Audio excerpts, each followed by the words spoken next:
ಒಂದು ಫೂಟ್ ಅಷ್ಟೇ ಇಟ್ಟಂಗಿ ಜೋಡಿಸಿದ್ವಿ ಸರ್. ಈ ಒಂದೇ ಫೂಟ್ ಮಾಡಕ್ ಏನ್ ಕಾರಣಪ್ಪ ಅಂತಂದ್ರ ಸರ್, ಇದ್ರಲ್ಲಿ ಬೇಗನೆ ಗೊಬ್ಬರ ಚೇಂಜ್ ಆಗತ್ತೆ.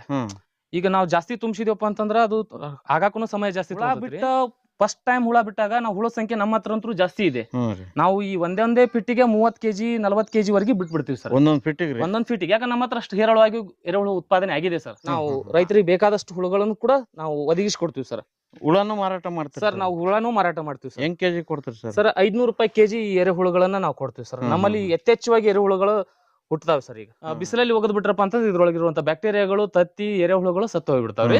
ಇದನ್ನ ನಾವು ತೇವಾಂಶ ಇರುವಂತ ನಾರ್ಮಲ್ ಟೆಂಪರೇಚರ್ ಇರುವಂತ ನೆರಳಲ್ಲಿ ಇಡಬೇಕು.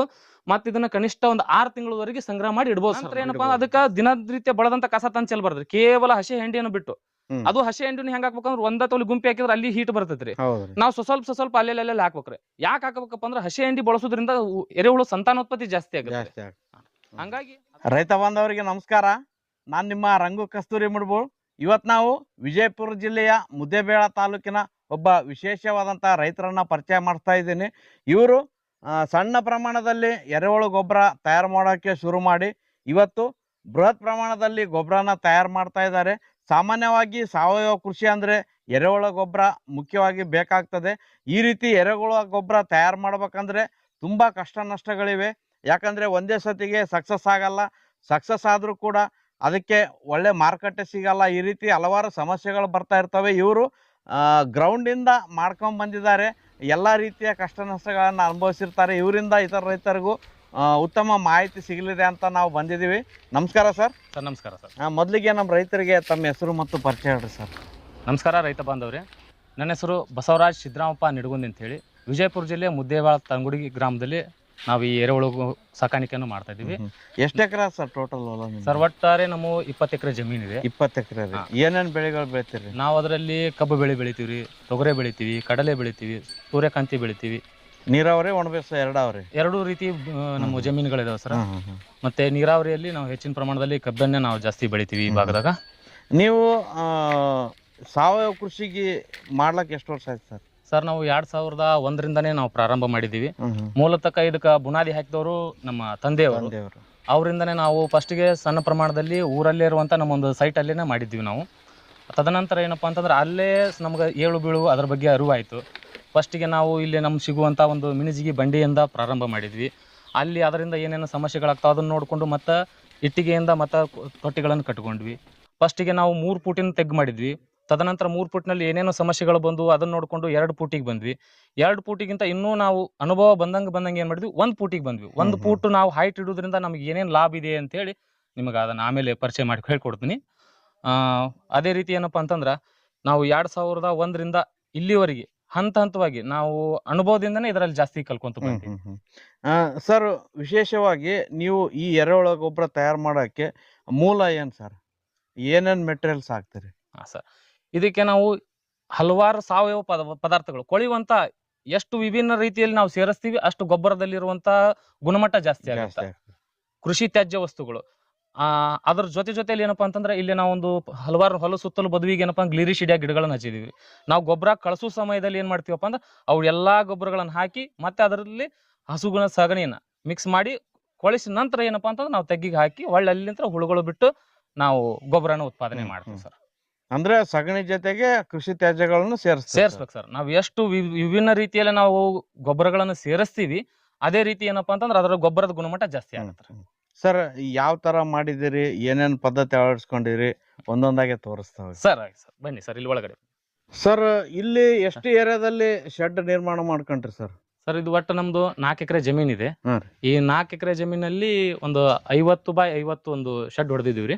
50x50 50x50 ಶೆಡ್ ಅಲ್ಲೇ ನಾವು ಈ ರೀತಿ ಎರೆಹುಳು ತೊಟ್ಟಿಯನ್ನ ನಿರ್ಮಾಣ ಮಾಡ್ಕೊಂಡಿದೀವಿ. ಸರ್, ಇದು ಯಾವ ಪದ್ಧತಿಯಲ್ಲಿ ಬೆಡ್ ಮಾಡ್ರಿ ಸರ್? ಇದು ಸರ್ ಕೆಳಗಡೆ ಪೂರ್ತಿ ಸಂಪೂರ್ಣವಾಗಿ ನಾವು ಕಾಂಕ್ರೀಟ್ ಹಾಕಿದೀವಿ. ಅದರ ನಂತರ ಏನಪ್ಪಾ ಅಂದ್ರ 1 ಫೂಟ್ ಅಷ್ಟೇ ಇಟ್ಟಂಗಿ ಜೋಡಿಸಿದೀವಿ ಸರ್. ಈ ಒಂದೇ ಫೂಟ್ ಮಾಡಾಕ್ ಏನ್ ಕಾರಣಪ್ಪ ಅಂತಂದ್ರ ಸರ್, ಇದ್ರಲ್ಲಿ ಬೇಗನೆ ಗೊಬ್ಬರ ಚೇಂಜ್ ಆಗತ್ತೆ. ಈಗ ನಾವು ಜಾಸ್ತಿ ತುಂಬಿಸಿದ್ವಪ್ಪ ಅಂತಂದ್ರ ಅದು ಆಗಾಕೂ ಸಮಯ ಜಾಸ್ತಿ ತಗೊಂತೈತ್ರಿ.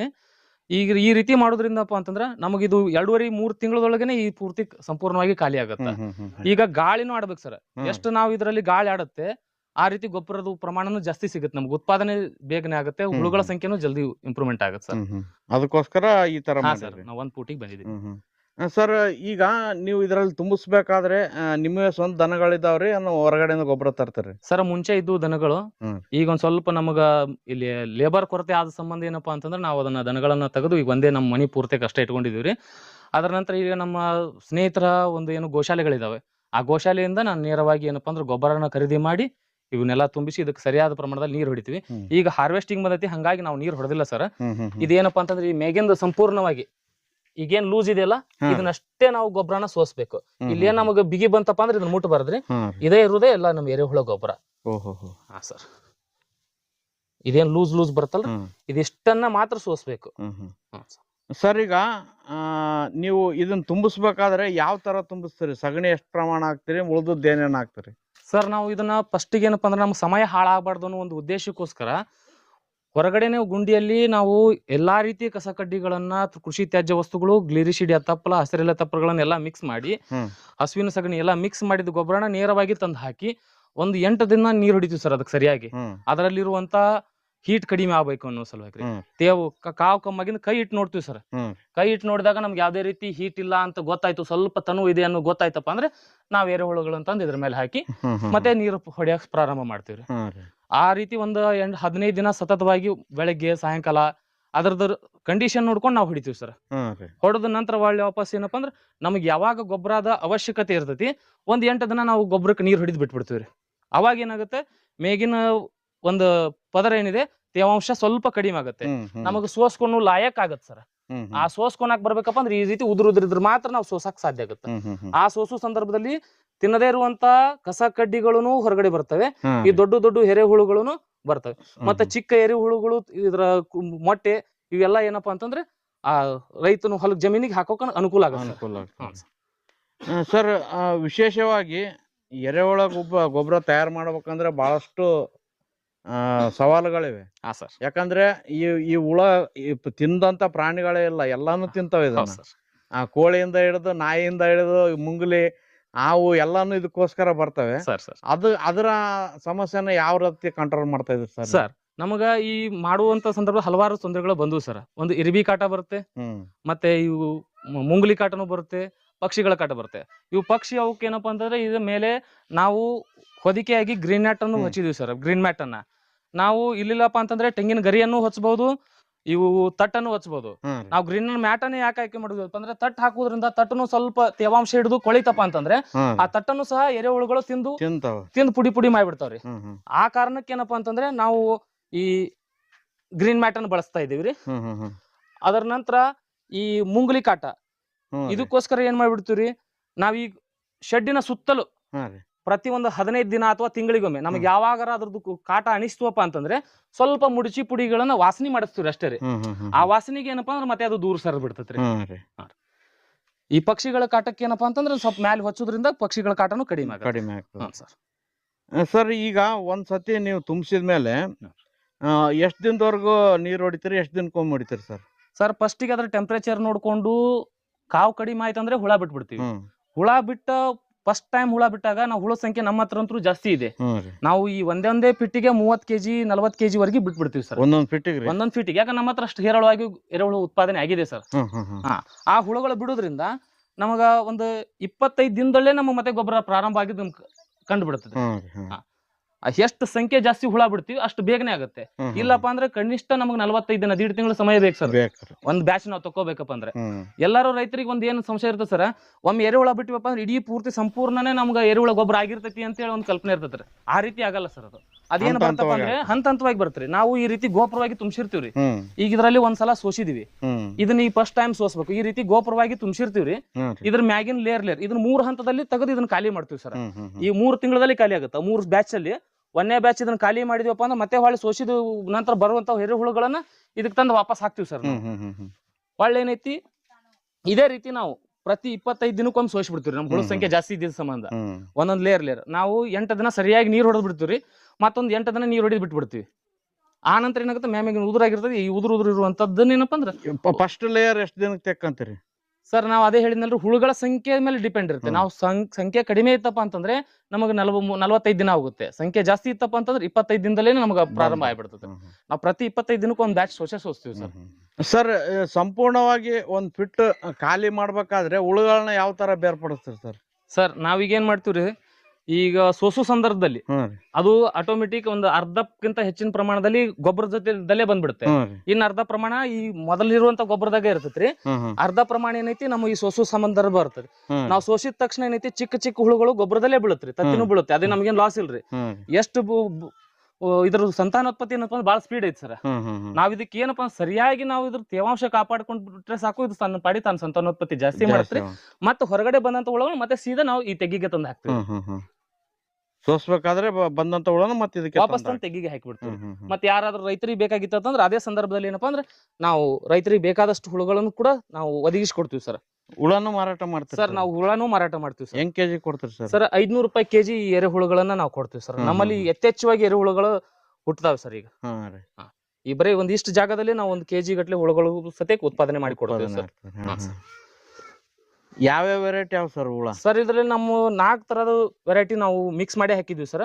ಈ ಭಾಗಕ್ಕೆ ಹೆಚ್ಚಿನ ಪ್ರಮಾಣದಲ್ಲಿ ಎಡ್ರೋಲಿಸ್ ಅನ್ನುವಂತ ತಳಿ ನ್ಯಾಚುರಲ್ ಆಗಿ ಬದುಕುತ್ತೆ ಸರ್. ಐಶೀನಿಯಾನು ಹಾಕಿದೀವಿ ಸರ್. ಅಷ್ಟು ತರ 4 ತರ ಜಾತಿಗಳನ್ನು ತಂದು ಹಾಕಿದೀವಿ.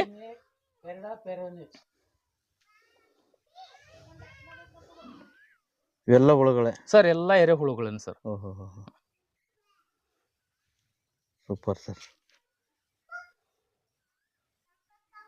ನಾವು ಅಲ್ಲಿ ಮಾಡಿದಂತ ಗೊಬ್ಬರನ ಏನಪ್ಪಾ ಅಂತಂದ್ರ ಈ ರೀತಿ ಒಂದು ಜಡ್ಡಿಯಲ್ಲಿ ಬಂದು ಇಲ್ಲಿ ಸಾನಿಗೆ ಮಾಡ್ತೀವಿ, ಸೋಸ್ತೀವಿ ಸರ್. ಇದನ್ನ ಇದ್ರಾಗ ಸೋಸ್ರಿ? ಹಾ ಸರ್, ಇದೇ ಸಾನಿಗೆಯಿಂದ ಸೋಸ್ತೀವಿ. ತಿನ್ನದಾದಂತ ರಫ್ ಆಹಾರ ಮತ್ತು ಎರೆಹುಳುಗಳು ಕಡೆಕ್ ಬರ್ತಾವ್ರಿ. ಮತ್ತೆ ಇಲ್ಲೇ ಸೋಸಿದ ನಂತರ ಪ್ಯೂರ್ ಆಗಿರುವಂತ ಎರೆಹುಳು ಗೊಬ್ಬರ ಇಲ್ಲಿ ನಮಗೆ ಇದ್ರ ಸಿಗತ್ರಿ. ಹಾ ಸರ್. ಇದನ್ನ ಏನಪ್ಪಾ ಅಂತಂದ್ರ ನಾವು ಸ್ವಲ್ಪ ನಾರ್ಮಲ್ ಟೆಂಪರೇಚರ್ ನಾವು ಕಾಪಾಡ್ಕೋಬೇಕ್ರಿ. ಇದಕ್ಕೆ ಇದರಲ್ಲಿರುವಂತ ಸಂಪೂರ್ಣ ತೇವಾಂಶ ಆರಿಸುವಂಗಿಲ್ಲ. ಯಾಕಂತ ಇದ್ರೊಳಗಿರುವಂತ ಬ್ಯಾಕ್ಟೀರಿಯಾಗಳು ಮತ್ತು ಹುಳುಗಳು ಸಾಯ್ತಾವು. ಇದ್ರ ತತ್ತಿಗಳು ಮೊಟ್ಟೆಗಳು ಇರ್ತಾವು. ಈ ಮೊಟ್ಟೆಗಳನ್ನು ಇದಾಗಬಾರ್ದು ಅಂತ ಹೇಳಿ ಇದಕ್ಕೇನಪ್ಪಾ ಮೇಲೆ ಒಂದು ತಟ್ಟು ಹಚ್ಚಿಬಿಟ್ಟಿರ್ತೀವಿ. ತಟ್ಟು ಹಚ್ಚಿ ಈ ರೀತಿ ಮಾಯ್ಚರ್ ಇಷ್ಟೇ ಮೇಂಟೈನ್ ಮಾಡ್ಬೇಕು. ಇದನ್ನ ಯಾವತ್ತೂ ಸ್ವಲ್ಪ ನಾವು ನೆರಳಲ್ಲೇ ಇಡಬೇಕು. ಯಾಕಪ್ಪ ಅಂದ್ರೆ ಇದ್ರೊಳಗಿನ ಬ್ಯಾಕ್ಟೀರಿಯಾಗಳನ್ನ ನಾವು ಸಾಯಿ ಹೊಡಿಬಾರ್ದಪ್ಪ ಅಂತಂದ್ರೆ ಇದನ್ನ ನೆರಳಲ್ಲಿ ಇಟ್ಟು ಹಸಿ ಮಣ್ಣಿಗೆ ಕೊಟ್ಟಷ್ಟು ಬಹಳ ಲಾಭ ರೀ. ರೈತರನ್ನು ನೆರಳಲ್ಲೇ ಸ್ಟೋರ್ ಮಾಡಿ ಇಡ್ಬೇಕ್ರಿ. ಹೌದು ಸರ್. ರೈತರು ತಗೊಂಡು ಯಾವ ರೀತಿ ಬಿಸಿಲಲ್ಲಿ ಒಗದ್ ಬಿಟ್ರಪ್ಪ ಅಂತಂದ್ರೆ ಇದ್ರೊಳಗಿರುವಂತ ಬ್ಯಾಕ್ಟೀರಿಯಾಗಳು, ತತ್ತಿ, ಎರೆಹುಳುಗಳು ಸತ್ತು ಹೋಗ್ಬಿಡ್ತಾವ್ರಿ. ಇದನ್ನ ನಾವು ತೇವಾಂಶ ಇರುವಂತ ನಾರ್ಮಲ್ ಟೆಂಪರೇಚರ್ ಇರುವಂತ ನೆರಳಲ್ಲಿ ಇಡಬೇಕು. ಮತ್ತ ಇದನ್ನ ಕನಿಷ್ಠ ಒಂದು 6 ತಿಂಗಳವರೆಗೆ ಸಂಗ್ರಹ ಮಾಡಿ ಇಡ್ಬೋದು ಸರ್ ನಾವು. ಹಾ ಸರ್. 6 ತಿಂಗಳದೊಳಗಾಗಿ ನಾವು ಇದನ್ನ ಸೋಸಿದ ಗೊಬ್ಬರನ ನಾವು ಭೂಮಿಗೆ ಬಳಸ್ಬೇಕ್ರಿ. ಈಗ ಇದರಲ್ಲಿ ಸತ್ಯಕ್ಕೆ ಏನಪ್ಪಾ ಅಂದ್ರೆ ನಮಗ ಚಿಕ್ಕ ಚಿಕ್ಕ ಮರಿಗಳು, ಎರೆಹುಳುಗಳು, ತತ್ತಿ ಎಲ್ಲಾ ಸಿಗ್ತಾವ ಸರ್ ಈ ಗೊಬ್ಬರದೊಳಗ. ಸರ್ ಈ ಗೊಬ್ಬರನ ಯಾವ ತರ ಮಾರಾಟ ಮಾಡ್ತಾ ಇದ್ರಿ? ಯಾಕಂದ್ರೆ ಸುಮಾರು ಕಡೆ ಗೊಬ್ಬರ ತಯಾರಿಸೋರು ಇರ್ತಾರೆ, ಖರೀದಿ ಮಾಡೋರು ಇರಲ್ಲ. ಗೊಬ್ಬರ ಬೇಕಂದವ್ರಿಗೆ ತಯಾರು ಮಾಡಿ ಕೊಡೋರು ಇರಲ್ಲ. ಈ ತರ ಸಮಸ್ಯೆಗಳು ಇರ್ತವೆ. ನೀವ್ ಯಾವ ತರ ಇದನ್ನ ಮಾರಾಟ ಮಾಡ್ತಾ ಇದ್ರಿ ಸರ್? ಸರ್ ನಾವು ಈಗ ಕಳೆದ 26 ವರ್ಷಗಳಿಂದ ಇದನ್ನ ಮಾಡ್ತಾ ಬಂದಿದ್ವಲ್ರಿ. ಮೂಲತಃ ನಮ್ಮ ಪಪ್ಪಾರು ಇದನ್ನ ಪ್ರಾರಂಭ ಮಾಡಿದ್ರು. ಆ ಸಂದರ್ಭದಿಂದ ಏನಪ್ಪಾ ರೈತರ ಸಂಪರ್ಕದೊಳಗಿದ್ದು ಇದ್ರ ಬಗ್ಗೆ ನಾವು ಸಣ್ಣ ಪುಟ್ಟ ಹಳ್ಳಿ ಸುತ್ತಮುತ್ತಲ ಹಳ್ಳಿ ಒಳಗೆ ಏನಪ್ಪಾ ಅಂದ್ರೆ ಇದ್ರ ಬಗ್ಗೆ ಮಾಹಿತಿ ಇದೆ ರೀ. ಇಂತಲ್ಲಿ ತಂಗಡಿಗೆಲ್ಲ ಸಿಗುತ್ತಪ್ಪ ಅಂತ ಹೇಳಿ ಆ ರೈತರನ್ನೇನಪ್ಪ ಖುದ್ದಾಗಿ ನಮ್ಮನ್ನ ಸಂಪರ್ಕಿಸ್ತಾರ್ರಿ. ನಾವು ಆ ಸಂದರ್ಭದೊಳಗೆ ಇತ್ತಪ್ಪ ಅಂತಂದ್ರ ಇಲ್ಲ ಈ ರೀತಿ ಇದೆ, ನೀವು ಒಯ್ಬೋದು ಅಂತ ಹೇಳ್ತೀವ್ರಿ. ಇಲ್ಲಪ್ಪ ಅಂದ್ರೆ ನಮಗೆ ಇನ್ನೊಂದು 15 ದಿನದ ಸಮಯ ಇತ್ತಪ್ಪ ಅಂತಂದ್ರೆ ನಾ ರೈತರಿಗೇನೆ ಕೇಳ್ಕೊತೀವಿ, ಇಲ್ಲ ರೀ 15 ದಿನದಲ್ಲಿ ನಿಮಗೆ ಫ್ರೆಶ್ ತೆಗೆದು ಕೊಡ್ತೀವಿ ಅಂತ ಹೇಳಿ. ಆ ತರ ಏನಪ್ಪಾ ಅಂತಂದ್ರೆ ಇನ್ನು ನಾವ್ ಯಾವ್ದೇ ರೀತಿ ಬ್ರ್ಯಾಂಡ್ ಮಾಡ್ಕೊಂಡಿಲ್ಲ. ಒಂದು ನಾರ್ಮಲ್ ಲೇಬಲ್ ಅಲ್ಲೇ ಇದನ್ನ ಮಾಡ್ಕೊಂಡು ನಾವು 50 kg ಬ್ಯಾಗ್ ಮಾಡಿ ನಾವು ರೈತರಿಗೆ ತಲುಪಿಸ್ತಾ ಇದೀವಿ ಸರ್. ಹೆಂಗ್ ಕೆಜಿ ಕೊಡ್ತಾ ಇದೀರಿ ಸರ್? ಸರ್ 500 ರೂಪಾಯಿ ಒಂದು ಬ್ಯಾಗ್ ಕೊಡ್ತಾ ಇದೀವಿ ಸರ್. 50 kg ಬ್ಯಾಗ್ ಅನ್ನ 500 ರೂಪಾಯಿ ಒಂದು ಬ್ಯಾಗ್ ನಂಗೆ ಕೊಡ್ತಾ ಇದೀವಿ ಸರ್. ಇದನ್ನ ಬಳಸಿದವ್ರು ಯಾವ ತರ ರೆಸ್ಪಾನ್ಸ್ ಐತಿ? ರಿಸಲ್ಟ್ ಯಾವ ತರ ಐತಿ ಸರ್? ಸರ್ ರಿಸಲ್ಟ್ ಮಾತ್ರ ಇದ್ರದ್ದು ಉತ್ತಮ ಆಗೈತೆ ಸರ್. ಯಾಕಪ್ಪ ಅಂತಂದ್ರೆ ಇದಕ್ಕೆ ಸಸ್ಯಕ್ಕೆ ಬೇಕಾಗುವಂತ 17 ಸಸ್ಯ ಪೋಷಕಾಂಶಗಳು ಈ ಎರೆಹುಳು ಗೊಬ್ಬರದಲ್ಲಿ ಐತಿ ಸರ್. ಮುಖ್ಯವಾಗಿ ಇದರಲ್ಲಿ ಸಾವಯವ ಇಂಗಾಲ ಇದು ಭೂಮಿಗೆ ಬಹಳ ಅವಶ್ಯಕತೆ ಇದೆ ಸರ್. ಈಗೆಲ್ಲರೂ ಏನಪ್ಪಾ ಅಂತಂದ್ರ ರಾಸಾಯನಿಕ ಗೊಬ್ಬರ ಬಳಸಿ ಭೂಮಿಯಲ್ಲಿರುವಂತ ಸಾವಯವ ಇಂಗಾಲನೇ ಹಾಳಾಗ್ಬಿಟ್ಟೈತ್ರಿ. ಭೂಮಿಗೆ ಮೊದಲು ಬೆಳೆಗಳು ಬೇಕಾಗಿದ್ದೇ ಮೇನ್ ಅದು. ಅದ್ರ ಜೊತೆ ಏನಪ್ಪಾ ಅಂತಂದ್ರ ಇವು ಉತ್ತಮವಾದಂತ ಬ್ಯಾಕ್ಟೀರಿಯಾಗಳು ಈ ನಮ್ಮ ಎರೆಹುಳು ಗೊಬ್ಬರದಲ್ಲಿ ಸಿಗುತ್ರಿ. ವರ್ಷದಿಂದ ವರ್ಷಕ್ಕೆ ಏನಪ್ಪಾ ಅಂದ್ರೆ ಭೂಮಿ ತನ್ನ ಶಕ್ತಿನ ಹೆಚ್ಚು ಮಾಡ್ಕೊಂತಾನೆ ಹೋಗುತ್ತೆ ಹೊರತು ಕಡಿಮೆ ಆಗಲ್ಲ ಸರ್. ಸರ್, ಪ್ರಮಾಣ ಯಾವ ತರ ರೆಕಮೆಂಡ್ ಮಾಡ್ತೀರಿ ಸರ್? ಒಂದ್ ಎಕರೆಗೆ ಎಷ್ಟು ಪ್ರಮಾಣದಲ್ಲಿ ಹಾಕ್ಬೇಕು ಸರ್ ಇದು ಯಾವ್ಯಾವ ಸಮಯದಲ್ಲಿ ಹಾಕ್ಬೇಕು? ಸರ್ ಇದು ನೀರಾವರಿ ಇದ್ದವರಿಗಂತೂ ಭಾರಿ ಹೇಳಿ ಮಾಡಿಸಿದ ಗೊಬ್ಬರ ಇದೆ ಸರ್. ಇದು ಒಣಬೇಸಾಯದಲ್ಲಿ ಸಣ್ಣ ಪುಟ್ಟ ಸ್ವಲ್ಪ ಇದಕ್ಕೆ ನಾವು ಭೂಮಿಗೆ ಹಾಕ್ಬೇಕಪ್ಪ ಅಂದ್ರೆ ತೊಂದರೆಗಳು ಬರುತ್ತ್ರಿ. ಯಾಕಂದ್ರೆ ಸರಿಯಾಗಿ ಇದು ಮಂಡಿಯಲ್ಲಿ ಹಾಕ್ಬೇಕಪ್ಪ ಅಂತಂದ್ರ ಆಗುದಿಲ್ರಿ. ಈಗಂತೂ ದೊಡ್ಡ ದೊಡ್ಡ ಟ್ಯಾಕ್ಟ್ರಿಗಳಿಂದ ಬಿತ್ತಾರ, ಈ ಟ್ಯಾಕ್ಟ್ರಿ ಮಂಡಿ ಒಳಗಿಲ್ಲ. ಇದು ಒಂದ್ ಇದ್ರ ಸಮಸ್ಯೆ ಸರ್. ಅದರ್ವೈಸ್ ಇದೇನಪ್ಪಾ ಅಂತಂದ್ರೆ ನಾವು ನೀರಾವರಿ ಇರುವಂತ ರೈತರಿಗೆ, ಕಬ್ಬು ಬೆಳೆಗಾರರು ಅಥವಾ ತೋಟಗಾರಿಕೆ ಬೆಳೆಯೋ ರೈತರಿಗೆ ಏನಪ್ಪ ಒಂದೇ ಒಂದು ನಾವು ಅವರಿಗೆ ಸಜೆಷನ್ ಕೊಡೋದು ಏನಪ್ಪಾ ಅಂತಂದ್ರ ಹರಿ ನೀರಾಗ ಕೊಟ್ಟಷ್ಟು ಒಳ್ಳೇದು. ಯಾಕಪ್ಪ ಅಂತಂದ್ರೆ ಇದ್ರೊಳಗಿರುವಂತ ಬ್ಯಾಕ್ಟೀರಿಯಾಗಳು ಮತ್ತು ಎರೆಹುಳುಗಳು ತಕ್ಷಣ ಭೂಮಿ ಸೇರ್ತಾವ, ಮತ್ತೆ ಡೆವಲಪ್ ಆಗ್ತಾವ. ಮತ್ತೆ ಅಲ್ಲೇ ಏನಪ್ಪಾ ಅಂತಂದ್ರೆ ಇರುವಂತ ಕಸ ಕಡ್ಡಿಗಳು ಕೊಳತಿತ್ತಪ್ಪ ಅಂದ್ರೆ ಅಲ್ಲೇ ತಿಂದು ಅಲ್ಲೇ ಗೊಬ್ಬರ ಮಾಡಕ್ ಸ್ಟಾರ್ಟ್ ಮಾಡ್ತಾವ. ಭೂಮಿಯನ್ನ ರೈತನ ಮಿತ್ರ ಎದಕ್ಕಪ್ಪ, ಭೂಮಿ ಇದನ್ನ ಉಳುಮೆ ಮಾಡತ್ರಿ. ಇದು ಆ ರೀತಿ ಭೂಮಿಯೊಳ ಮೇಕೆ ತಳಕ್ಕೆ ಹೋಗೋದೊಂದಾರಿ, ಹೊಳ್ಳಿ ವಾಪಸ್ ಬರೋದೊಂದಾರಿ ಮಾಡೋದ್ರಿಂದ ಭೂಮಿ ಗಾಳಿನೂ ಆಡತ್ತೆ, ಮತ್ತೆ ತೇವಾಂಶ ಜಾಸ್ತಿ ದಿನ ಹಿಡಿದಿಟ್ಕೊಂತೈತ್ರಿ. ಹಿಂಗಾಗಿ ಇದನ್ನ ನೀರಾವರಿ ರೈತರು ಬಳಸೋದು ಬಹಳ ಉತ್ತಮ ಸರ್. ಈಗ ಈ ಎರೆಹುಳ ಗೊಬ್ಬರನ ಒಬ್ಬೊಬ್ರು ಒಂದೊಂದು ಪದ್ಧತಿಯಲ್ಲಿ ಮಾಡ್ತಿರ್ತಾರೆ. ಯಾವ್ಯಾವ ಪದ್ಧತಿಯಲ್ಲಿ ಮಾಡ್ಬೋದು ಮತ್ತು ಯಾವ ಪದ್ಧತಿ ಕಡಿಮೆ ಖರ್ಚಿನಲ್ಲಿ ಸೂಕ್ತವಾಗಿ ಉತ್ಕೃಷ್ಟ ಎರೆಹುಳ ಗೊಬ್ಬರನ ತೆಗಿಬಹುದು, ಅದ್ರ ಬಗ್ಗೆ ಮಾಹಿತಿ ಹೇಳ್ರಿ ಸರ್. ನಾವ್ ಈ ಎರೆಹುಳು ಕೃಷಿಯನ್ನ 3-4 ಪದ್ಧತಿ ಒಳಗೆ ನಾವ್ ಮಾಡ್ಬೋದು ಸರ್. ಒಂದೇದ್ ಏನಪ್ಪಾ ಅಂತಂದ್ರೆ ಈಗ ತೊಟ್ಟಿ ಮಾದರಿ ಒಳಗ್ ಮಾಡ್ಬೋದು ಸರ್. ಈಗ ನಾವ್ ಇಲ್ಲಿ ಮಾಡಿದೀವಲ್ರಿ, ಈ ಟಂಗಿಗಳನ್ನ ಇಟ್ಕೊಂಡು ಇದನ್ನ ಒಂದು ತೊಟ್ಟಿ ರೀತಿ ಮಾಡ್ಕೊಂಡು ತೊಟ್ಟಿ ಮಾದರಿ ಒಳಗ ಆಯ್ತು ಸರ್. ಇದರ ಹೈಟ್ ಏನಪ್ಪಾ ಅಂದ್ರೆ ಕಡಿಮೆ ಮಾಡ್ಕೊಂಡಿದ್ವಿ ನಾವು ಅನುಭವಕ್ಕೆ ಬಂದ ನಂತರ. ಅದರ ನಂತರ ಈಗ ಒಂದೊಂದು ಆನ್ಲೈನ್ ಅಲ್ಲಿ ಬ್ಯಾಗ್ ಗಳು ಸಿಗ್ತಾವ ಸರ್, ವರ್ಮಿ ಬ್ಯಾಗ್ ಸರ್. ಆತರ ಪ್ಲಾಸ್ಟಿಕ್ ಬ್ಯಾಗ್ ಗಳಲ್ಲಿ ಹಾಕಿನೂ ಮಾಡ್ಬೋದು ಸರ್ ಇದನ್ನ. ಮತ್ ಇನ್ನೊಂದ್ ಏನಪ್ಪಾ ಅಂದ್ರೆ ಗುಂಪು ಮಾದರಿ ಅಂತ ಬರ್ ಸರ್. ಅದಕ್ಕೆ ಬಂಡವಾಳ ಕಡಿಮೆ, ಒಂದು ತಾಡ್ಪಲ್ಲನ್ನ ಜಮೀನ್ ನಮ್ಮ ಇರುವಂತ ಜಮೀನಲ್ಲಿ ಹಾಸಿ ಅದಕ್ಕೆ ಏನಪ್ಪಾ ಅಂದ್ರೆ ಇದೇ ರೀತಿನ ತೊಟ್ಟಿ, ಏನು ಬಂಡವಾಳ ಏನೂ ಇಲ್ಲ ಸರ್. ಬರೀ ಕೇವಲ ಒಂದು ಹಾಳಿ ಗೊಬ್ಬರ ಇದ್ರೆ ಸಾಕು. ಬರೇ ಗೊಬ್ಬರನ ನೆರಳಿರ್ಬೇಕು ಸರ್. ಅದಕ್ಕೆ ಮೇನ್ ಮುಖ್ಯವಾಗಿ ನೆರಳಿರ್ಬೇಕು. ಅದನ್ನ ಮಾಡಿ ಅದರೊಳಗೆ ಎರೆಹುಳು ಗೊಬ್ಬರಗಳನ್ನು ತುಂಬಿಸಿ ಅದಕ್ಕೆ ಮೇಲೆ ಇದೇ ರೀತಿ ಸೇಮ್ ತಟ್ಟು ಹಚ್ಚಿ ನೀರು ಹೊಡಿದ್ರೆ ಹುಳ ಬಿಟ್ಬಿಟ್ರೆ ಅದು ಗೊಬ್ಬರ ಉತ್ಪಾದನೆ ಆಗುತ್ತೆ ಸರ್. ಅದು 3ನೇ ಮಾದರಿ. ಇನ್ನೊಂದು 4ನೇ ಮಾದರಿ ಏನಪ್ಪಾ ಅಂದ್ರೆ ಸ್ಥಾನಿಕ ಎರೆಹುಳು ಕೃಷಿ ಅಂತ ಹೇಳಿ ಸರ್. ಅದ್ರದ್ದೊಂದು ಡೆಮೋ ಮಾಡಿದೀವಿ, ಅದನ್ನ ನಾನು ತೋರಿಸ್ತೀನಿ ಸರ್ ನಿಮಗೆ. ಅದು ಏನಪ್ಪಾ ಅಂತ ಸ್ಥಾನಿಕ ಎರೆಹುಳು ಕೃಷಿಯಪ್ಪ ಅಂತಂದ್ರೆ ನಾವು ಯಾವ ಸ್ಥಳಕ್ಕೆ ಗೊಬ್ಬರದ ಅವಶ್ಯಕತೆ ಇರ್ತೈತಿ ಅದೇ ಸ್ಥಳದೊಳಗೆ ನಾವು ಎರೆಹುಳು ಗೊಬ್ಬರನ ಮಾಡ್ಕೊಳೋದು. ಈಗ ಗಿಡ ಗಂಟಿ ರೈತರು ಬೆಳೆಸಿದ್ರಪ್ಪ ಅಂದ್ರೆ ಆ ಗಿಡ ಗಂಟಿ ಸುತ್ತಲೂ ಮಾವಿನ ತೋಟ ಇರ್ಬೋದು, ತೆಂಗಿನ ತೋಟ ಇರ್ಬೋದು, ಎಲ್ಲಾ ತೋಟಗಾರಿಕೆ ಬೆಳೆಗಳಿಗೆ ಏನಪ್ಪಾ ಅಂದ್ರೆ ದೊಡ್ಡ ಗಿಡಗಳು ಇರ್ತಾವಲ್ರಿ, ಬಹುವಾರ್ಷಿಕ ಬೆಳೆ ಗಿಡಗಳು, ಅದ್ರ ಸುತ್ತಲೂ ಕಸ ಕಡ್ಡಿಗಳನ್ನು, ಒಣ ಹುಲ್ಲನ್ನು ಹಾಕಿ ಅದಕ್ಕೊಂದ್ ಸ್ವಲ್ಪ ನೀರು ಬರುವಂತ ಡ್ರಿಪ್ ಅಥವಾ ಈ ಮುಖಾಂತರ ಮಾಡಿದ್ರೆ ಅಲ್ಲಿ ಎರೆಹುಳು ಬಿಟ್ಬಿಟ್ರೆ ಅದೇ ಜಾಗದಲ್ಲಿ ಎರೆಹುಳು ಗೊಬ್ಬರ ಉತ್ಪಾದನೆ ಆಗಕ್ಕೆ ಸ್ಟಾರ್ಟ್ ಆಗುತ್ತೆ ಸರ್. ಆಟೋಮೆಟಿಕ್ ಆಗುತ್ತೆ. ಅದೇ ರೀತಿ ರೈತರಿಗೆ ಸದ್ಯಕ್ಕೆ ನಾವು ಕಬ್ಬು ಬೆಳೆಗಾರರು ಇದ್ವಪ್ಪ ಅಂದ್ರೆ ಆ ಕಬ್ಬು ಬೆಳೆಗಾರರು ಹೊಲದಲ್ಲಿ ಇರುವಂತ ಒಂದು ಟೀಗಳು ಬಿಟ್ಟಿರ್ತಾರೆ, ನೀರ್ ಬೀಳುವಂತ ಜಾಗ, ಅಲ್ಲಿ ನಂತರ ಕಾಲುವೆ ಮಾಡ್ಕೊಂಡು ತಮ್ಮ ಮೂಲಕ ನೀರನ್ನು ಒಯ್ದಿರ್ತಾರ. ಆ ಟೀ ಸುತ್ತಮುತ್ತಲನ್ನ ನಾವೇನಪ್ಪಾ ಅಂತಂದ್ರೆ ಹಸೆ ಸಗಣಿಯನ್ನ ಸಂಗ್ರಹ ಮಾಡಿ ಹಾಕಿ ಅದಕ್ಕೆ ಎರೆಹುಳುಗಳು ಬಿಡೋದ್ರಿಂದ ಅಲ್ಲೇ ಉತ್ಪಾದನೆ ಆಗ್ಬಿಡ್ತದೆ ಸರ್ ಗೊಬ್ಬರ. ವಿಶೇಷವಾಗಿ ನಿಮ್ಮ ಹಾಗೆ ಬೇರೆ ರೈತರು ಕೂಡ ಎರೆಹುಳು ಗೊಬ್ಬರ ತಯಾರು ಮಾಡ್ಕೋಬೇಕಂದ್ರೆ ಅವ್ರಿಗೆ ಏನೇನು ಮಾಹಿತಿ ಹೇಳಕ್ ಇಷ್ಟಪಡ್ತೀರಿ? ಯಾಕಂದ್ರೆ ನೀವು ಸುಮಾರು ಅನುಭವವನ್ನು ಹೊಂದಿರಿ, ಲಾಭ ನಷ್ಟಗಳನ್ನು ಕಂಡಿದ್ದೀರಿ.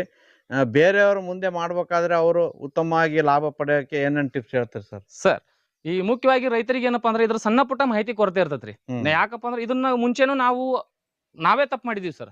ಆ ತಪ್ಪನ್ನ ಇನ್ನುಳಿದ ರೈತರು ಮಾಡಬಾರ್ದು ಅನ್ನೋ ಒಂದು ವಿಚಾರ ಸರ್. ಒಂದೇದೇನಪ್ಪಾ ಅಂತ ಇದನ್ನ ಸರಿಯಾಗಿ ತಂಪು ಮಾಡ್ಬೇಕ್ರಿ. ಇದ್ರೊಳಗೆ ಹೀಟ್ ಇತ್ತಪ್ಪ ಅಂದ್ರೆ ಹುಳುಗಳು ಸಾಯ್ತಾವ್ರು. ಇದನ್ನ ಸಂಪ್ ಐತಿಲ್ಲ ಅಂತ ಕೈ ಇಟ್ಟು ನೋಡ್ಬೇಕು. ಇದ್ರೊಳಗೆ ಯಾವ್ದೇ ರೀತಿ ಬಿಸಿ ಇಲ್ಲ ಅನ್ನೋದು ಗೊತ್ತಾದ ನಂತರ ಅದಕ್ಕೆ ಸರಿಯಾಗಿ ನೀರ್ ಹೊಡೆದು ಹುಳುಗಳನ್ನ ಬಿಡ್ಬೇಕ್ರಿ. ಮ್ಯಾಲೆ ತಟ್ಟು ಹಚ್ಬೇಕು. ತಟ್ಟು ಹಚ್ಚಿದ ನಂತರ ಮತ್ತೆ ಸ್ವಲ್ಪ ದಿನ ಆದ ನಂತರ ರೈತರು ಏನ್ ಮಾಡ್ಬಿಡ್ತಾರೆ, ಯಾವ್ದಾರ ಕಸ ಬೆಳೆದ ಅದ್ರ ಮೇಲೆ ಚೆಲ್ಲಬಾರ್ದ್ರಿ. ಒಂದ್ ಸಲ ಹುಳ ಬಿಟ್ಟಿದ ನಂತರ, ಹುಳ ಬಿಡುಕಿತ್ರ ಮೊದಲು ನೀವು ಅದ್ರ ಮೇಲೆ ಅಡ್ಡಾಡಬಹುದು, ಏನೋ ಮಾಡ್ಬೋದು. ಹುಳ ಬಿಟ್ಟ ನಂತರ ಅದ್ರ ಮೇಲೆ ಯಾವ್ದೇ ರೀತಿ ಅಡ್ಡಾಡೋಂಗಿಲ್ರಿ. ನಂತರ ಏನಪ್ಪಾ ಅದಕ್ಕ ದಿನನಿತ್ಯ ಬಳದಂತ ಕಸ ತಂದ್ ಚೆಲ್ಬಾರ್ದ್ರಿ. ಕೇವಲ ಹಸಿ ಹೆಂಡಿಯನ್ನು ಬಿಟ್ಟು, ಅದು ಹಸಿ ಹೆಂಡಿನ ಹೆಂಗ್ ಹಾಕ್ಬೇಕಂದ್ರೆ ಒಂದ ತೊಲಿ ಗುಂಪಿ ಹಾಕಿದ್ರೆ ಅಲ್ಲಿ ಹೀಟ್ ಬರ್ತೈತ್ರಿ. ನಾವು ಸ್ವಲ್ಪ ಅಲ್ಲೆಲ್ಲ ಹಾಕ್ಬೇಕ್ರಿ. ಯಾಕೆ ಹಾಕಬೇಕಪ್ಪ ಅಂದ್ರೆ ಹಸಿ ಹೆಂಡಿ ಬಳಸೋದ್ರಿಂದ ಎರೆಹುಳು ಸಂತಾನೋತ್ಪತ್ತಿ ಜಾಸ್ತಿ ಆಗುತ್ತೆ. ಹಂಗಾಗಿ ಅದನ್ನ ಮೇಲ್ಗಡೆ ಹಸಿ ಹೆಂಡಿ ಹಾಕಿ ಮತ್ತೊಂದ್ ಸ್ವಲ್ಪ ನೀರ್ ಹೊಡಿಬೇಕ್ರಿ. 8-10 ದಿನ ನೀರ್ ಹೊಡೆದ್ರೆ ಸಾಕು, ಮ್ಯಾಗಿನ ಒಂದ್ ಲೇಯರ್ ಗೊಬ್ಬರ ಬಂದ್ಬಿಟ್ಟಿರ್ತದೆ. ನಾವು ತೆಗಿಬೇಕು ಅನ್ನೋದಿತ್ತಪ್ಪ ಅಂದ್ರೆ ನೀರ್ ಹೊಡಿದು ಒಂದ್ 8 ದಿನ ನೀರ್ ಹೊಡಿದ್ ಬಿಡ್ಬೇಕು ಸರ್. ಈ ತರ ಮಾಡಿದ್ರೆ ಸಕ್ಸಸ್ ಇದೆ ಸರ್. ಏನೂ ತೊಂದರೆ ಇಲ್ಲ ಸರ್ ಇದ್ರಲ್ಲಿ. Okay sir, thank you sir. Welcome sir.